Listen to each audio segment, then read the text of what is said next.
Exactly what we got. We got Nicholas Davis with Kiki Cord at 10-2-1. Cody Killer Kowalski with Affinity at 11-2. Very nice, gentlemen. And do not send Patrick an email. And this is a matchup I would have anticipated we would see a ton of coming into the weekend. Very little of these respective decks in day 2. I think 3 copies of Kiki Cord and 0 copies of Abzan Company, which is kind of the analog to this deck, and only 2 copies of Affinity.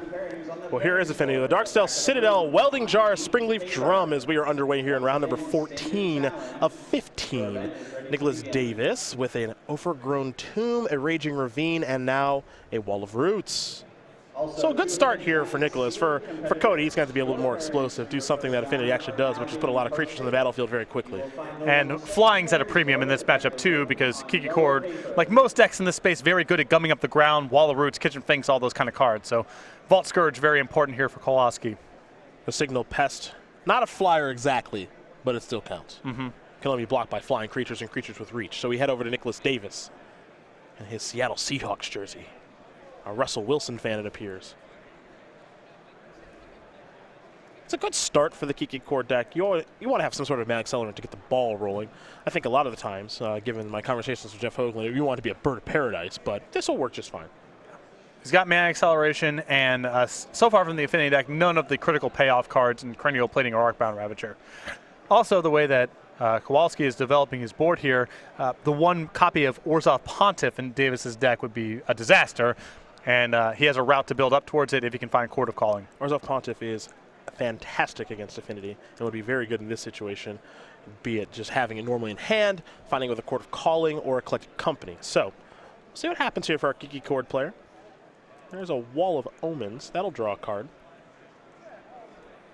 It's like, may have found, I believe, a Fulminator Mage. There's a Scavenging Ooze, but a counter on that Wall of Roots there. One of the things about Kiki Cord is they can play so many different silver bullets because of the Court of Callings that are in their deck, and most of them are just good, natural, normal draws. They all have their spots, and a lot of them are 2 or 3 mana cards, which means that you can find them off of Court of Calling, and even if they aren't good bullets for the matchup, you can find it off of Collected Company, and even if you're not using Collected Company, all the cheap creatures facilitate larger Court of Callings down the line. So the bullets are for particular matchups or a particular range of matchups, but drawing them individually is rarely the end of the world. Kowalski has found a land here in Blinkmoth Nexus, so that's land number 2.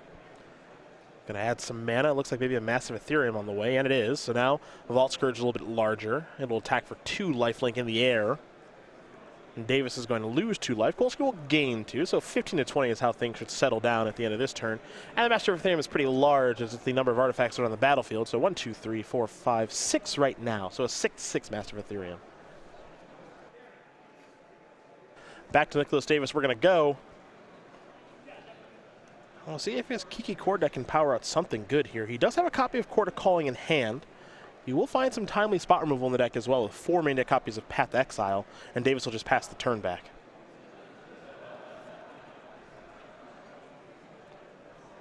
Back to Kowalski we will go.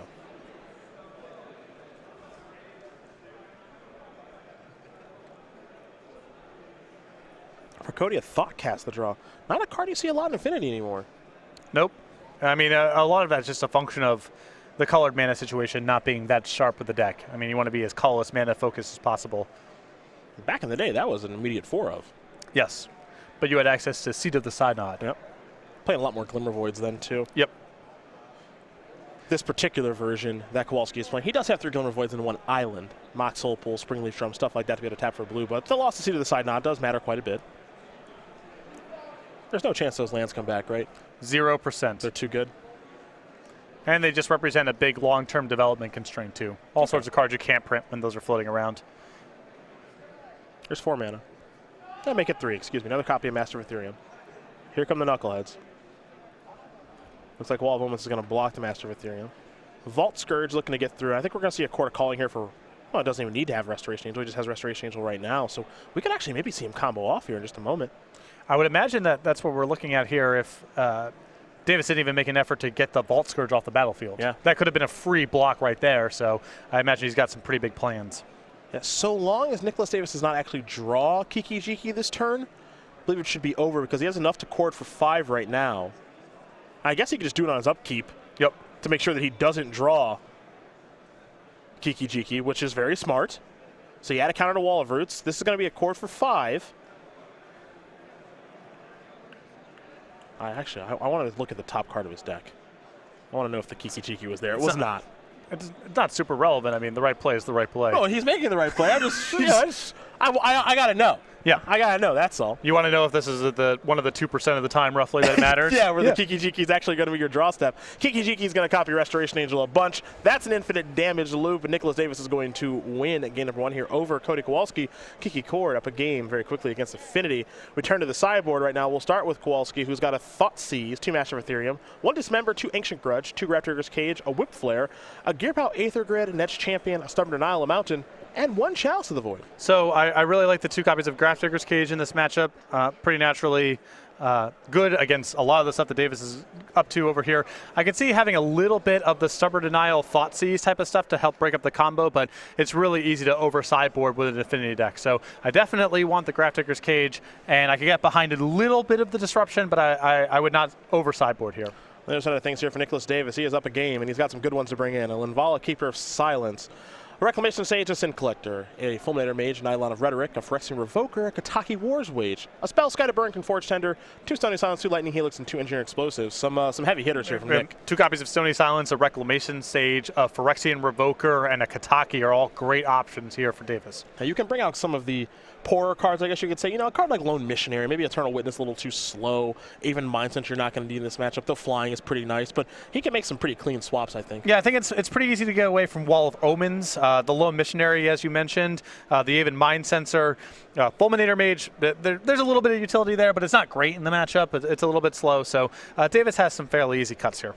So that gives you an idea what both players are working with here in their sideboards. Game number 2 will be underway here in just a moment, but we do want to turn your attention to Twitch, which is where you're watching this broadcast. You can join the feature match area right now and subscribe to be able to get an exclusive subscribers-only chat, custom emoticon and badges, and the newest addition, you get to decide the quarterfinals. So we're in round 14 right now. Round 15 will put a conclusion on the Swiss, and after that, we take exactly a 1 hour long break, and 30 minutes into that is when you can vote on the quarterfinals and what match you'll get to watch between the players and the decks. Those will all be on screen for you. You get to vote actually right in the Twitch chat. So if you do want to be able to do all of these things, only $4.99 a month, twitch.tv/SCG Live is where you're watching, and that's where you can become a subscriber and join our feature match area. So get ready here for game number 2. Now, Affinity not exactly very explosive that particular game, and as you mentioned, and I was a little surprised as well, only 2 copies of Affinity in a day number 2, you know, a pretty popular deck throughout Modern's history. You think anything's really affecting this deck to not really have it perform very well recently? I think the Jeskai matchups are probably a challenge. Okay. And Grixis as well. We're seeing a lot of 3-color control decks. Some of it's fueled by Ancestral Vision, some of it's fueled by Nahiri, some fueled by both. And playing against, you know, Bolt plus Kolaghan's Command main deck plus Snapcaster Mage is a challenge. Playing against Path plus Lightning Bolt plus Helix plus Nahiri is a challenge. There's just a lot more decks floating around now that are equipped to have the critical mass of removal necessary game 1 to have a good matchup against Affinity.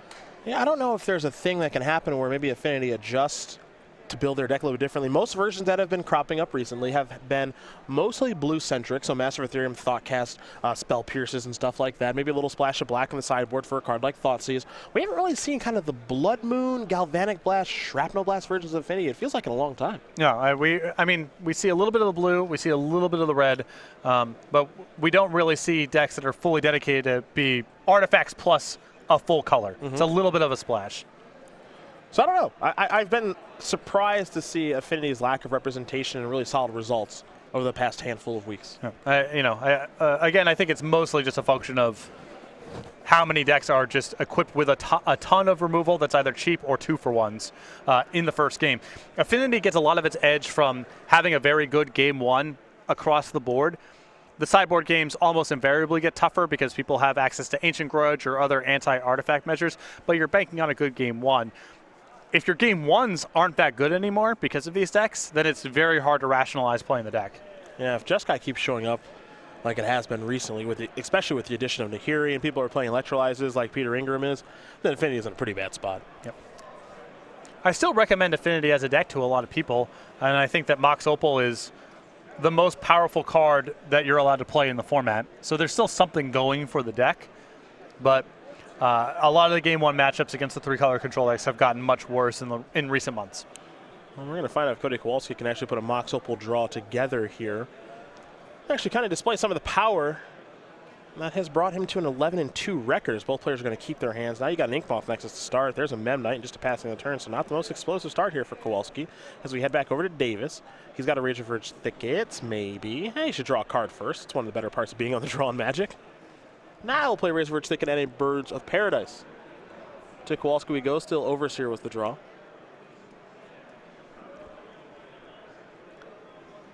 There's a Glimmer Void. There is the Overseer. And now here's an attack for 1. Steel Overseer, very important card for Affinity and matchups that are about being big on the board and not beating a ton of removal spells.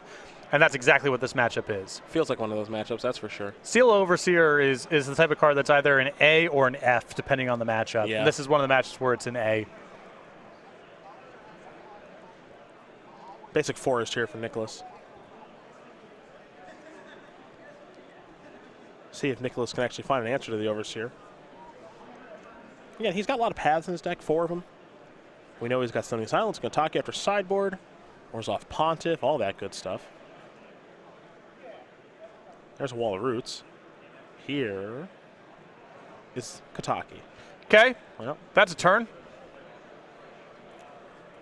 so things get a little interesting now as Kotaki has shown up. Now this used to be the end-all be-all against Affinity. This, Energy Flux, Esque Effects. But you know, the thing about Affinity now is there's a Dismember, is they don't have artifact lands anymore, so it's not, I mean, it's still good, obviously, because it's Kotaki, but it's not like, that big of a backbreaker anymore, I would say. It's still fine to have, and there's some draws where it's very, very good against them, but it is not what it used to be. At the beginning of the upkeep, Kotaki's effect does go into effect, so that doesn't leave. He does still have to pay 1 for these artifacts, even though he did kill it with Dismember on his upkeep. Yeah, I'm guessing he saves the Steel Overseer and lets the Mem Knight go. Yep. So Overseer a lot better than the old 0-mana 1-1, that's for sure. Now Kowalski will draw. An island is what he's found. Both good and bad. Finding an island's nice because, it's a land. But if he does get hit by a Path to Exile, that's his only basic, so he doesn't get to search for one. Well, at this point, he probably has enough mana to function. I think so. 3's quite a bit. So Kotaki has been handled there by Kowalski. He does have an active Steel Overseer. For Nicholas Davis, a Birds of Paradise, a Wall of Roots with 1 counter on it, a Forest, and a Razor Verge Thicket. But it's still just taking Kowalski way too long to get on the offensive and pressure Davis here. We haven't seen any of the Affinity-esque draws yet in these 1.5 games that we've watched. And pretty tame here for Kowalski.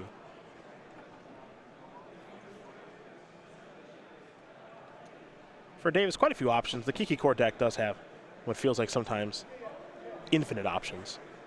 Horizon Canopy in hand as a land. He has played a land, however, for the turn in a Windswept Heath.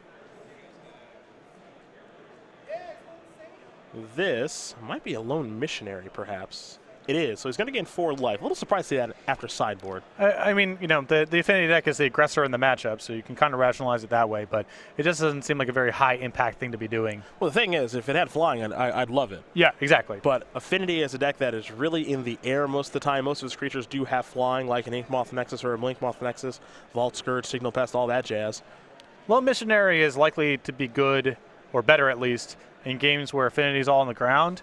But your deck's already very well suited to play that kind of fight to begin with. You got all those walls. Yeah, I'm more interested in defending against the air, and that's where Lone Missionary doesn't really do anything.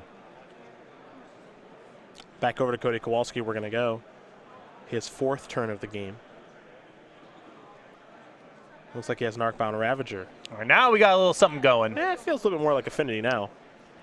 The follow-up is another Arcbound Ravager. Now we really got something going. The problem here is that even with this, I mean, this is good, obviously, but it's still a pretty slow burn for him to start getting some real offense going, and he's at risk of just getting comboed out. It's not enough to be able to punch through the Wall of Roots of the world. You have to be able to race before the combo takes over. That's always the scariest part. That said, something like Gold Inkmoth Nexus could play a role here. Yeah, that's the route here. Although Davis still has at least 1 chump block available up there with the Birds of Paradise.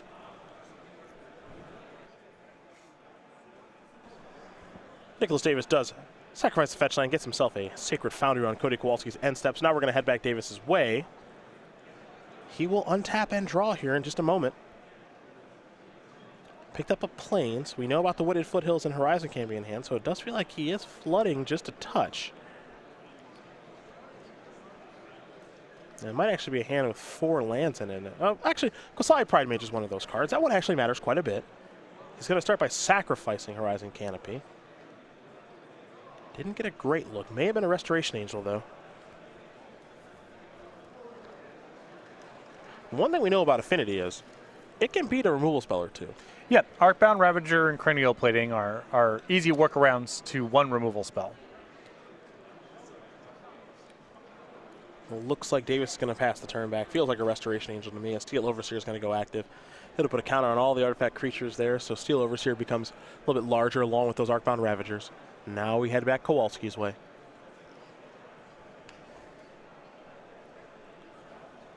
Can he start punching through some relevant amount of damage, be it regular or infect? That's the question. The longer you let the Kiki Cord deck sit around, the more time it has to set up an infinite combo you like we saw in the first game.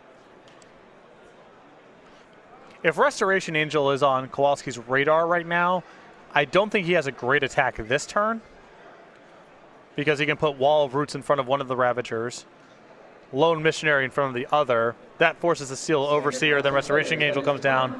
Not a whole lot is gained. There's Massive Ethereum, making the robots even larger. All right, that's the tipping point now where it's safe to attack with the Ravagers, because with Master of Ethereum plus the Steel Overseer, there are 4/4s that powers through Restoration Angel, powers through a 0/4 Wall of Roots, and certainly the Bird and the Lone Missionary as well. Pretty good spot to attack. That's what we're going to see happen here.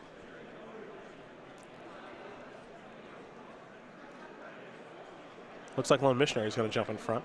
And I would imagine this means that Davis's plan here is to Restoration Angel out the Lone Missionary to save his chump blocker, gain some life on the way out. Steel Overseer is going to go active. Everything's going to get a +1/+1 counter over there for Cody Kowalski. Now note, as here's Restoration Angel, not much of a surprise there, of course. Going to blink out the Lone Missionary, which means Nicholas will get to gain 4 more life. He did not activate, did Kowalski, that Ink Moth Nexus. He's leaving that Mox Opal available for something, so maybe a card like Spell Pierce, Galvanic Blast, something in hand over there for the Affinity player. Or it's possible that he wants the ability to activate the Nexus on Davis's turn if something happens to the Ravagers. Okay. Over to Davis we go. Again, we know about the Kowalski Pride Mage in hand. But the Arcbound Ravagers do such a nice job of kind of trumping that effect. Here's the Wooded Foothills. Here comes the Pride Mage. It was part of the reason that this deck was so hated in Standard. Oh, you've got a handful of artifact creatures. I've got a handful of Shocks and Shatters. What happens? Oh, you lose. No, your Shocks and Shatters do anything. Your Shocks and Shatters are nonsense. Yeah, that doesn't do anything. Oh, I've lost many a game where I've cast a removal spell on turns 1 through 4, played a Molder Slug on turn 5, and I was not even close to winning. That was my that was one of my most humiliating matches I ever played. Was at the Blot Pro Tour where Affinity was legal, and went turn 1, Electrostatic Bolt your play. Turn 2, Red Green Talisman Oxidize your play. Turn 3, Isochron's Scepter on Shatter you, and did not win that game. Yeah, don't even get close. Not even close. Not even close. It was at that point where I regretted my deck choice. Yeah, that'll do it most times. Looks like another Master of Ethereum is here. So let's say all these creatures are a million of millions now. Right. They might as well be. And here comes the Master. I'm going to go eyeball test here. Okay. Not lethal this turn, but lethal next turn. All right. Should you be doing the eyeball test in a game that requires so much fine mathematics skills? Maybe not. I'm just saying that's what I see right now. That's just what I'm doing. Right. You know who shouldn't be doing the eyeball test? Nicholas. Yeah, he has to figure it out here. Nicholas has to figure it out. I would not be doing the eyeball test. Now, if we want to look at Master of Ethereum, the one that is attacking right now, well, it's going to count the number of artifacts that are in play. So we see 1, 2, 3, 4, 5. 1, 2, 3, 4, 5, 6, 7. So at least a 7/7. You count the Steel Overseer count, that makes an 8/8. You count the other Master of Ethereum, that makes it a 9/9. And then if you count the Overseer activation for the turn, it makes it a 10/10.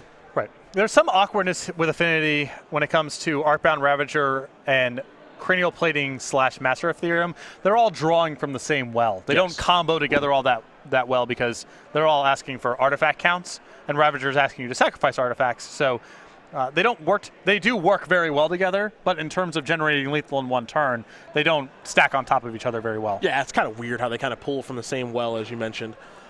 So Master Ethereum is going to get blocked because it's, it's gigantic. A Steel Overseer activation is going to put some more counters on all the creatures here. So Archon Ravagers will turn into even larger creatures. There'll be 6/6s right now, by the way. 4 counters is 4. Each Master Ethereum provides 1. So those are 6/6s that are going to be coming on through, it appears. Now Davis can hold on here for a little while because the Kowalski Private Mage gives him an answer in case Kowalski wants to shove everything from the Ravagers onto one unblocked threat, and it also checks the Nexus as well. As long as Davis can keep the Restoration Angel in play and Kowalski doesn't have any interaction, he's still drawing to Kiki-Jiki or Court of Calling for Kiki-Jiki. Yep. So even though he's getting mashed on the battlefield right now, as long as he can keep Restoration Angel in play and enough mana and creatures to be able to Court for Kiki-Jiki or cast it should he happen to draw it, Davis is still drawing live at least. Thing is, we're starting to get to the point now where one of Kowalski's creatures, if it gets through, will be lethal. Right. That gets us back nicely to the eyeball test. Ah, yes. Not lethal this turn, but probably lethal next turn. Very nice.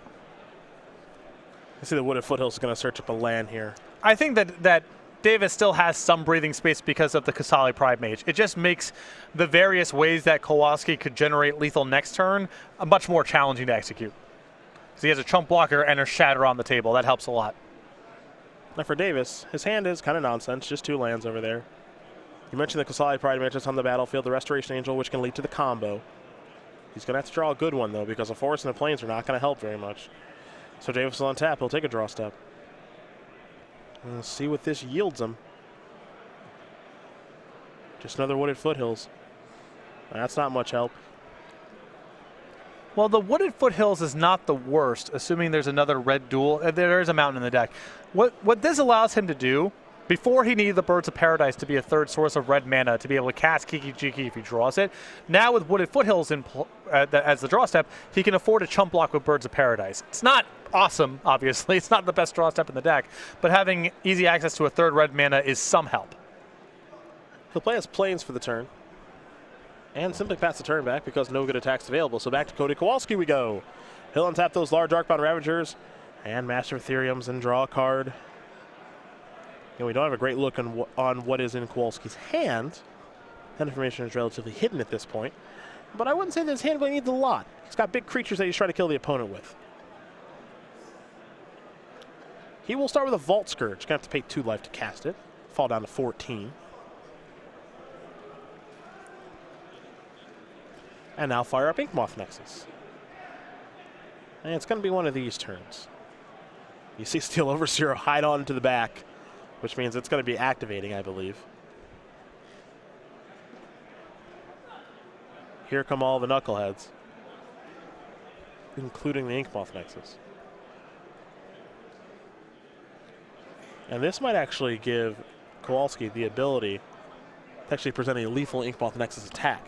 So now I'm trying to go through what Davis's blocks here are. I think he can afford to put Restoration Angel in front of the Nexus because the Steel Overseer only gets it to a 3/3. And if, excuse me, no, there's the Masters in play. So yes, that blocks off the table. Okay. Davis may just have to chump out here and use Kowalski Pride Mage. Just to stay alive. Right. Yeah. Because I think everything is lethal. I was going to say the best case scenario is put Restoration Angel in front of something where Restoration Angel survives. If Kowalski moves counters onto the Nexus to play over the top, then you have your Pride Mage at the ready to take it off. But if that's not the case... Well, now we get to the spot now, right, where your hope is that Kowalski overthinks things, right? Yeah. If you're Nicholas? Well, this attack here, I suppose it's not lethal on the table just yet. It's not lethal yet. So Kowalski at least has to add something. No, yeah, he needs to add something to the Ravager. Yeah, Ravager's a 7/7. Right, so he can sacrifice the Opal, at least, and force the issue there. You got to present lethal. Yes. You got to force Davis to make some sort of move with the Pride Mage or whatever he's holding back in his hand. You sack the Opal, sack the Overseer, sack the Vault Scourge. Maybe you want to leave the Opal to be able to bluff as though I have a Spell Piercer, Galvanic Blast, what have you. But I think making an attack that's going to put Nicholas Davis only down to 1 is not acceptable. Especially when Davis is not doing anything with the Restoration Angel. I mean, he's saying, I'm trying to hold this back because this is my route to victory. If that's the case, you've got to force some sort of issue here because getting him to 1 is not going to be good enough. You know, he's going to sacrifice an Arcbound Ravager. So that's going to put 5 counters over there for 5, 6, 7, 8, 9, and then base power is 10. So that's a lethal Inkmoth Nexus attack. And this is a really nice play from Kowalski because if Davis shatters the Nexus, he can simply move them onto the Ravager. Now he's going to sacrifice and take care of the Master of Ethereum. And we don't see a sacrifice to the Arcbound Ravager there, which is a little bit strange because now the Inkmoth Nexus isn't lethal. It's 1 short. And the Arcbound Ravager isn't lethal either. So that's going to be an attack for 6. I mean, Davis's block here is basically I'm dead on board is his block. Kowalski's got to be playing around something here if he's not looking to shove. Yep. And if he only got Davis to 2, that means the Wooded Foothills is still alive to find red mana if he draws Kiki Chiki. So 8 Infect. And okay, well, that makes it much more clear. If there's a Galvanic Blast in hand, yeah, that's fine. The way that Cody played that entire game was he was never tapping that Mox Opal. Yep. And you know, it kind of felt that okay, maybe he's got a Spell Pierce, maybe he's got a Galvanic Blast, something to be able to gum up the works, and he was able to find something to get the job done there in the Galvanic Blast. Yep. Yeah, Kowalski there, I guess, is in a spot where he's saying, as long as one of my non-Nexus creatures connects, the Galvanic Blast is going to be lethal. So don't play into some weird tricks. The minute that Davis says, all right, I'm willing to take 4 or 5 points of damage, you just let it go and finish him off with the Galvanic Blast. Sideboards here, again, you see the 1s and the 2s. Nicholas Davis will be on the play here for game number 3. I don't really think a lot changes player draw. You know, Nicholas is going to leave in his Kataki, his Stony Silence, maybe bring in the Lightning Helixes if they aren't already in. He's got some real haymakers. He actually drew one of them there in Kataki, but if any, he showed a bit of resiliency by being able to beat that card. Well, Davis didn't have a route to the combo. He was just trying to hold off Kowalski by gumming up the board, and he couldn't answer Steel Overseer. And Steel Overseer in those kind of games is the most powerful card in Affinity. Davis never answered it, and that was kind of the whole deal. On Kowalski's side, again, you're going to see the removal spells in Dismember because he needs to be able to kill both Restoration Angel in case a combo starts happening or a card like Kataki. Maybe we see a card like Whip Flare. You know, it can't kill Birds of Paradise and some of the utility creatures. It doesn't kill a card like Wall of Roots, though. Yeah, I think Whip Flare is it's just too bad against too many of the draws. And, you know, Affinity is also a critical mass deck in its own way. It needs a certain density of artifacts to be able to do anything powerful. So that Whip Flare has to come at the expense of either an artifact or some other powerful spell. And like I said, I just don't know if it's reliable enough to be worth it. Well, game number 3 going to be underway here between Kiki Court and Affinity in just a moment. But while we do have a second, we're going to talk about the StarCityGames.com weekly sale. That is almost over here, folks. So you only got just a little bit of time left to save on some select wholesale products on the website. Yeah, a variety of lots, commons and uncommons, cycles of lands to help people get started playing Magic. Also, some of them can be fun to draft out of. That's on sale until Monday, 10:59 a.m. East Coast time. Every week there's a new sale on Star City Games starting Monday, 11 o'clock Eastern, so make sure to be checking back to the website regularly. And you are running out of time to take advantage of this sale. So if you're looking to pick up some wholesale lots yourself or someone looking to get involved in Magic, head over to StarCityGames.com right now. Have our new sale up at 11 a.m. on Monday morning East Coast time, so be sure to check that out as well at StarCityGames.com as we get ready here for game number 3 between Nicholas Davis and Cody Kowalski. Nicholas Davis will be on the play with his Kiki Core deck. Active player, turn 0, proceed to 5 additional turns. Kiki Core deck with a decent amount of representation here, 3 copies in a day, number 2. A deck that Jeff Hoagland really put on the map during Season 1 of the SCG Tour and all the Modern events that he had so much success with that deck. For Affinity, well, we've known about this one since Modern started at Pro Tour Philadelphia back at the beginning of 2010. Though, again, a little surprised not to see much of this deck into day 2 or at all over the past handful of months, as here's a Birds of Paradise off of a forest. We're going to head back Cody Kowalski's way. Inkmoth Nexus into a Springleaf Drum. Into a Mox Opal. Does he have a 0 mana threat like an Ornithopter or a Memnite? Looks like the answer is no. So over to Davis we go. Nahiri the draw. 3 minutes. There is Wall of Omens. Time for Davis to draw a card. Picked up a copy of Restoration Angel. Does he have land number 2? It looks like he does in Stomping Ground. Also has a copy of Windswept Heath. Stomping Ground on the battlefield, untapped. Down to 18 goes Davis. And now Noble Hierarch and a passing of the turn. This would be one of those games that would be good for Whip Flare. It wouldn't be a bad Whip Flare game, that's for sure. Inkmoth Nexus number 2 there for Kowalski. But does he have Whip Flare number 1? It doesn't look like he does. Does look like he's got some Vault Scourges and an Arcbound Ravager. So that is a way to ignore Wall of Omens and similar cards. Yeah, there are worse cards to have. And so begins the Affinity Math puzzle. Will the following players please report to side events? There's an Arcbound Ravager. That's artifact number 3 for the Opal, Yep. plus a creature for Springleaf Drum. That is Josh Jacobo, Matthew A Vault Scourge. Patel, and Tim Korber. You have to pay 2 life for that. The follow-up. Might be another Vault Scourge, but it's actually going to be a Signal Pest. It's now Kowalski will pass the turn back over to Nicholas Davis. Davis will untap those 2 lands along with some mana accelerants. It's got access to at least 4 mana this turn, potentially 5. You can see the Windswept Heath in hand. Restoration Angel, Eternal Witness over there for Nicholas Davis. So some goodies. So the last few players can make their way to their seats. The round will begin in 1 minute. And Nahiri is a little bit interesting there as well, because Nahiri could come down on this battlefield, for example, and go after the Arcbound Ravager. Yes. And there might be some interest in Nicholas Davis's end to do that. He does most likely lose the Nahiri on the follow-up attack. So the question is, from Davis' side, does he have enough resources left over to stabilize what Kowalski's leftovers are going to be? There's a Phyrexian Revoker.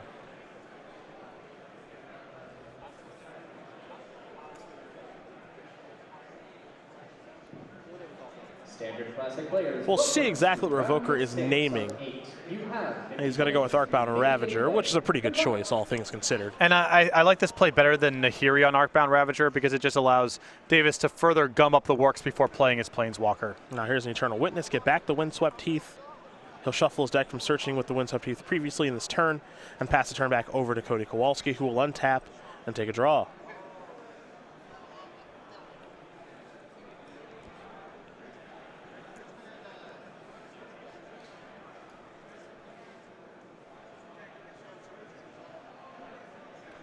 Now Kowalski has very little offense to speak of without the Arcbound Ravager. Yeah, Ravager got shut down.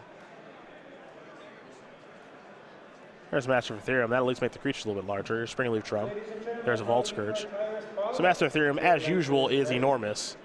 The Ornithopter is the final play and the last card in hand for Cody. Nice.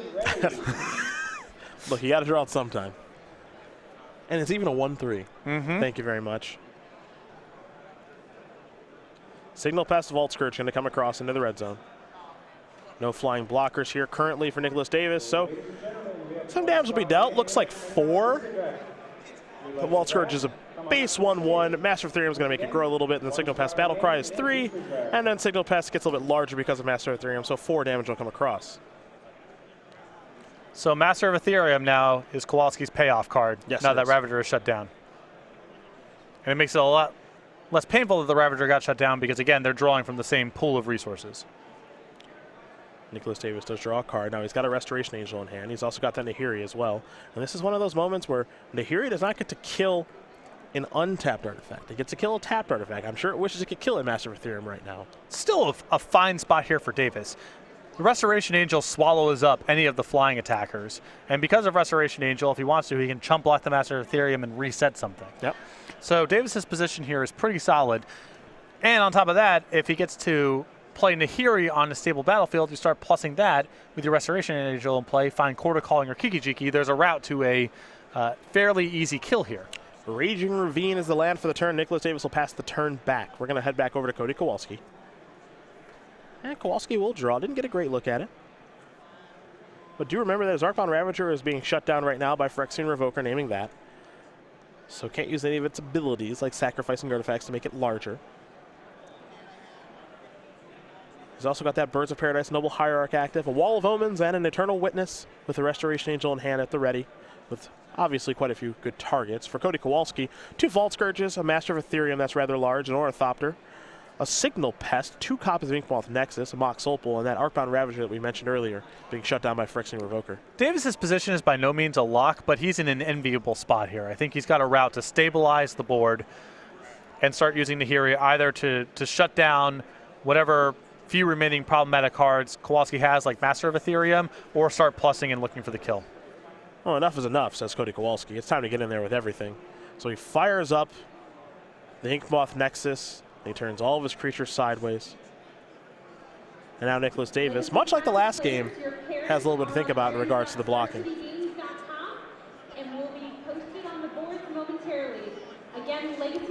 Well, the issue here is he's got to do something with Restoration Angel either before or after combat. So he's got to decide, do I want to chump block the Master of Ethereum and then save it with the Restoration Angel, or do I want to get Restoration Angel onto the battlefield before block so I can swallow up one of the flyers? I prioritize just getting the Signal Pest off the battlefield, because then the Kowalski starts are pretty anemic, and you have Nahiri that can kill a tapped creature, so you can just get the Master of Ethereum off the battlefield. I like that route. You're not facing lethal right now. Right. So he's got a little bit of a cushion to play with here, but with only one flying creature that can swallow things up in the Restoration Angel, if I'm in Davis's spot, I prioritize stabilizing the air a little bit. Now, there is always that fear that maybe that Revoker isn't there for long. You know, maybe a Galvanic Blast in Cody Kowalski's hand kills that Phyrexian Revoker. And then all of a sudden, Arcbound Ravager can really start to get to work. But for now, it looks like, you know, lining up blocks, trying to figure out exactly what he does want to do. One of the things that I like to do in situations like this is actually get a kind of a physical representation of what my blocks could be. Yeah, I mean, before declaring them. Usually my process in spots like this is, what do my blocks look like if all I prioritize is stabilizing the board? What do my blocks look like if I only care about preserving my life total this turn? And that usually informs, you know, you get a picture of what things look like and can go from there. Well, those are the final blocks there. So Birds of Paradise and Wall of Omens down. Restoration Angel eats the Vault Scourge. A little bit of life will be gained, damage will be dealt, all that jazz. Life totals will shake out here in just a moment. You see both players making sure they know exactly how much damage is being dealt and how the life totals will change accordingly. And then we'll head into Cody Kowalski's second main phase. See, even some infect damage was dealt this turn. Curiously, however, that other Inkmoth Nexus did not attack. So if I'm Nicholas, I'm a little afraid of something here. Yep, could be some sort of, you know, stubborn denial. I think Galvanic Blast you would have just seen on the Restoration Angel before blocks. Legacy Classic players, if you do not have an opponent across from you, please. Looks like a red card was drawn. No, it's just a mountain. Okay. To their seats. For a moment there, I thought it was Mizium Mortars. Which would be really good right now. That would have been something. Here's Nahiri instead. Down to 2, Master of Ethereum is going to try to get killed. That'll work. Remember, Phyrexian Revoker is making life difficult for that Arcbound Ravager down there. And Cody Kowalski wants to take a look at the powerful Planeswalker that has been very dominant here this week in Indianapolis. Exiling target enchantment, tapped artifact, or tapped creature in this instance.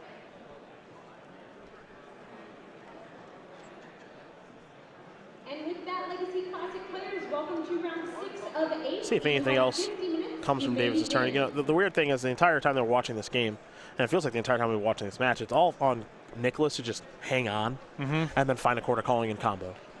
That feels like it's really what it's all about. I think he's trying to see if there's basically a free attack available for him here. It's worth sniffing out. I think ultimately Davis wins this game via combo if he does win, and unlikely to be a damage race. But if you think there's a route for you to get a free attack in, you might as well take it. If it's a guaranteed a free chip shot, I'm okay with it.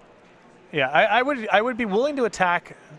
I guess with the Nexus up, you can't even really attack with anything, because the Eternal Witness is more valuable as a blocker, and you can't let the Revoker trade. Yeah. So I think Davis ultimately comes to the right conclusion here and just hangs back. Back to Kowalski will go. Pretty close one between these two. Keep in mind, look at the records: 10-2 and 1, 11-2. with 2 rounds left to play. If Cody Kowalski wins his match, he's basically locked for top 8. Yep. Davis will most likely need a win next round if he's able to win this, but Kowalski should be in a position to draw if he can pull out this 3rd game. He's in pretty decent shape this game. It's gotten much harder since he's lost his Master of Ethereum and that Arcbound Ravager being shut down. The problem is that he probably has to invest at least 1 turn and 1 attack and lose some cards to get Nahiri off the battlefield, because he can't really let Nahiri hang around. Pluses and finds Quarter Calling, or it's another terminate effect.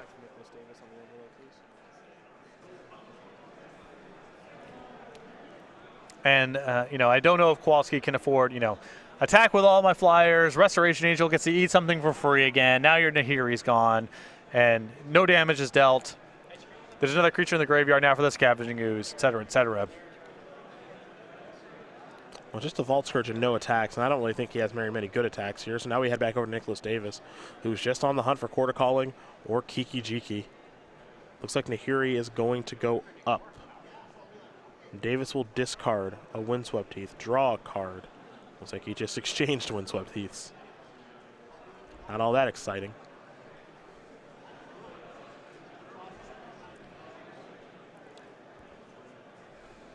Now here's the Kowalski Pride Mage. Nice insurance there. Yes. Just in case anything goes kind of haywire. I mean, now if he wants to, I could see attacking with the Eternal Witness. You get a couple Exalted triggers, so there's no easy blocks here for Kowalski, and you probably have enough blockers on the way back to ensure against whatever. I'm more comfortable attacking with Eternal Witness this turn than I was the last turn. Yeah, I think it's moved in the right direction. I think Nicholas Davis feels the same way, and he will send it in. It's a 4-3 with this attack because Noble Hierarch and Kowalski Pride Mage Exalted triggers. Kowalski, he's got a lot of life to work with. He'll take the 4, fall down to 21. I think I may have preferred Scavenging Ooze as an attacker because I think Davis is likely to use his leftover mana just dumping into the Ooze anyway. Okay. So you just get a faster clock going, but not a huge deal.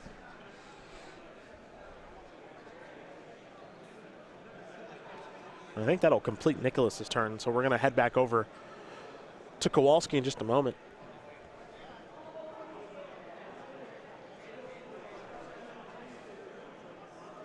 Some decent back and forth between these two players. Both players have some very big draws available to them. The problem here from Kowalski's side is last turn was kind of the last turn where he had a reasonable window to attack Nahiri down and get off the battlefield. Now that his loyalty's up to 4, it's becoming even harder and harder to justify an attack, especially now with Davis having a Kowalski Pride Mage. And we've seen that so much this weekend. So now Kowalski just has to play through Nahiri, which probably means sit on your hands the whole time and wait to be able to kill in 1 turn, and that's going to be hard to do with Davis improving his draw, and also just being 2 turns away from being able to ultimate get Kiki Jiki and end the game. Yep. So perhaps Nahiri a nice addition to this deck. I mean, it's definitely a deck that's in the market for looting, for more battlefield control, for more ways to combo out. It fills a lot of roles. And this deck's got a lot of mana and often just needs more powerful 4 and 5 mana plays. You get a lot of hands with mana that don't go anywhere. Nahiri cleans that up too. I see some counters added, not to the Pride Mage, but to the Scavenging Ooze. There we go. And it should have 3 counters as it ate 3 creatures. Now Davis will draw. Will he ever find a Court of Calling? Well, here he was going to help him try. A Windswept Heath to discard. Draw a card. Doesn't look like it just yet. And I can't imagine sideboard any out. I'll say that. So I think it's too powerful of a card, especially in this deck, to sideboard out. It looks like this time Scavenging Ooze is going to come over. So Nick and you are kind of on the same wavelength here. What you want to do to try to accomplish a W here? Like I said, I would have preferred this line from last turn, but I don't think it's a huge deal either way.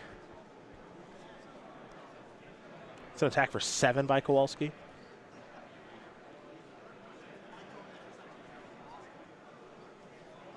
Excuse me, it's attack by 7 to Kowalski, so he's going to fall down to 14. Any follow-up to be had? Looks like yes. Looks like P and Kieran. Yep. All right, now things are getting a little tough. Yeah, that's more defense in the air.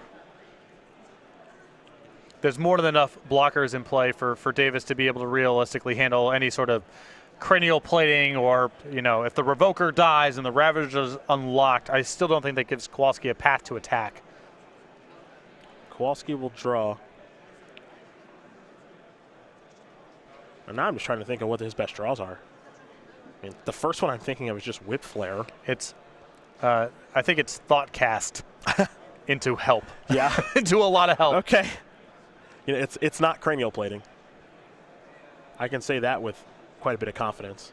And that's what he's drawn for the turn. Rarely is cranial plating a bad draw, but I think this is one instance where it actually is.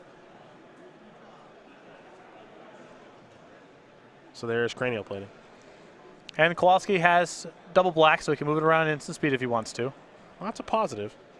Ornithopter getting tough, wearing a hat.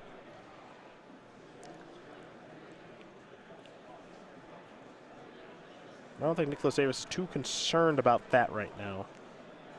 He'll just pass the turn back. And now we just kind of get to the stage where, you know, you've talked about it. Nahiri is threatening its ultimate, not this turn, but next. And maybe you find a quarter calling, maybe you don't on this turn. Well, you just hang back on D if you want to. Yeah. Just got to defend Nahiri for one more turn. Tools appear to be there, especially now that P and Kira and Nalar have untapped. You can spend all of your mana sacrificing Thopters and chump blocking and such. Yeah. Should not be too hard to get to the finish line. Another safe attack here from Scavenging Ooze with some Exalted triggers. Who would have thought Nahiri would be such a great addition for this deck? Jeskai decks? Mardu decks? Sure. But for Kiki Court, not sure you want to play 4. But Nicholas Davis has 2, and I think 2 is a pretty good number. Yeah, 2 seems solid.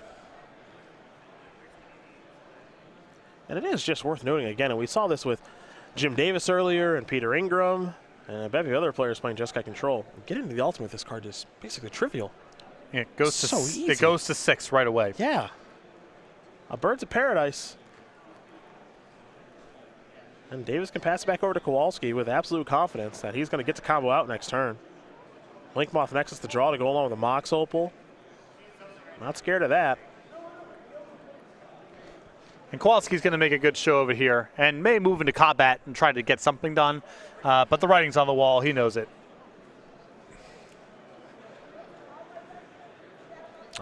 Cody wants to take a look at. It's bad news. Yeah, it's not. No, you don't want to read that. Bad news. You don't want to read the -8, Cody. It's not getting Emrakul. I think that's the only good news. Emrakul, I think in this spot is probably less powerful than Kiki. Yeah. I think you might actually somehow be right. Kowalski's got a lot of crappy permanents to sacrifice.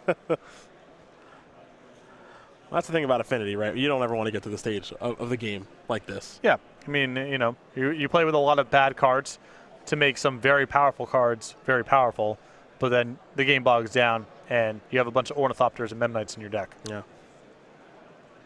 You have them in the opening stages of the game, great. You have them on turn 8, not so great.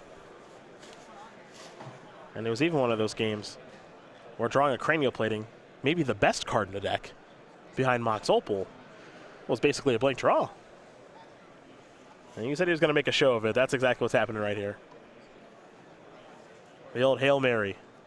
As all the creatures are going to come in, there will be a Battlecry trigger there from the Signal Pest. So Vault Scourge will become a 2/1 with Lifelink.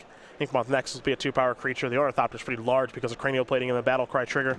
And then the other Vault Scourge will get a Battlecry trigger. So there's a Restoration Angel, 2 Thopters, and a Birds of Paradise able to block in the air, plus mana left over to activate P and Kieran Nalar several times, and a Kasali Pride Mage. So Davis has to really bungle this to die. That's my point. Yeah. He's got enough blockers to cover almost everything. Oh, and it appears it would take a really large bungle now because the Inkmoth Nexus is at Nick. The rest are at Nahiri to try to slow down the old Planeswalker. Right.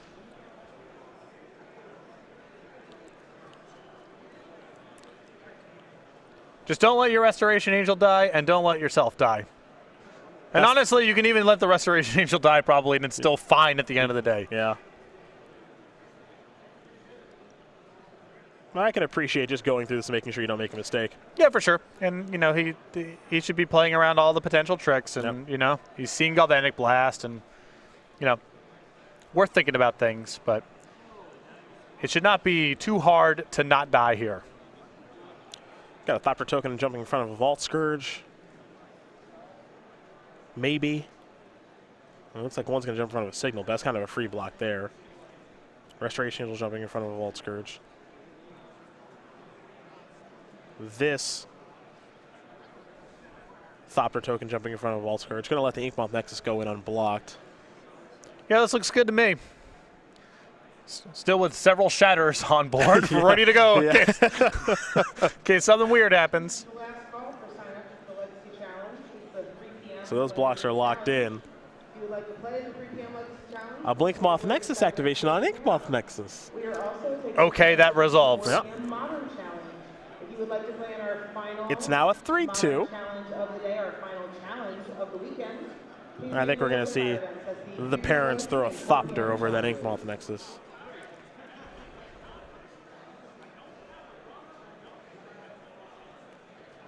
Yep, that should clear that up.